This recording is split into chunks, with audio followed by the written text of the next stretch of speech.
घबराओ मत राजू, मैम ने एक कविता के माध्यम से विराम चिन्हों की पहचान बताई है, जिससे हमें विराम चिन्हों को पहचानने में आसानी होगी। अंजलि, क्या तुम उस कविता को मुझे सुना सकती हो? हाँ हाँ, क्यों नहीं, कोशिश करती हूँ। भाषा को जीवंत बनाता विराम चिन्ह का ज्ञान, भाव अधिक स्पष्ट रूप से प्रकट करे विद्वान। जब होता है अंत वाक्य का लगता पूर्ण विराम, अगर बीच में रुकते थोड़ा आता अल्प विराम, अधिक देर में रुकते थोड़ा आता आता आता। ओह राजू, मैं तो कविता भूल गई। कोई बात नहीं राजू, वो देखो मैम आ रही हैं, आज तुम्हें वो कविता फिर से सुनाएंगी, तुम उन्हीं के मुंह से सुन लो। Good morning ma'am. Good morning बच्चों। Good morning ma'am. बच्चों, आज हम लोग पढ़ेंगे विराम चिन्हों के बारे में। बच्चों, किसी भी काम को करते करते जब आप थक जाते हैं तो आप क्या करते हैं? रुक जाते हैं, आराम करते हैं। ठीक उसी प्रकार से जब भी हम किसी वाक्य को बोलते हैं तो अपने हाव भाव को प्रकट करने के लिए और अपनी बात को स्पष्ट करने के लिए हम वाक्य के बीच में या वाक्य के अंत में थोड़ा रुकते हैं और अपने चेहरे के हाव भाव से और बोलकर अपनी बात को कहते हैं।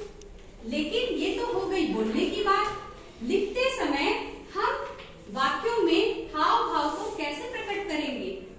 सोचिए सोचिए।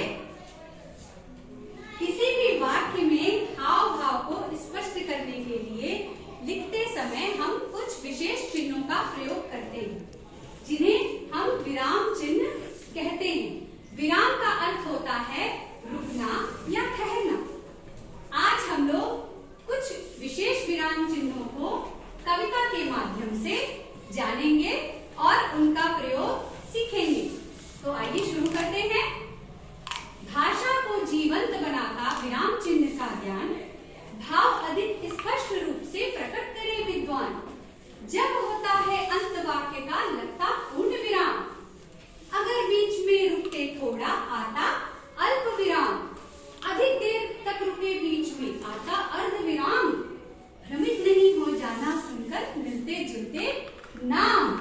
प्रश्नवाचक चिन्ह लगे जब प्रश्न पूछता वाक्य, प्रश्नवाचक चिन्ह लगे जब प्रश्न पूछता वाक्य, विस्मय बोधक लगे वहां जब अचरज भरा हो वाक्य। ज्यों की त्यों हो बात बतानी लगे उद्धरण चिन्ह, अगर शब्दों या वाक्यों को जोड़ना हो तो लगे योजक चिन्ह।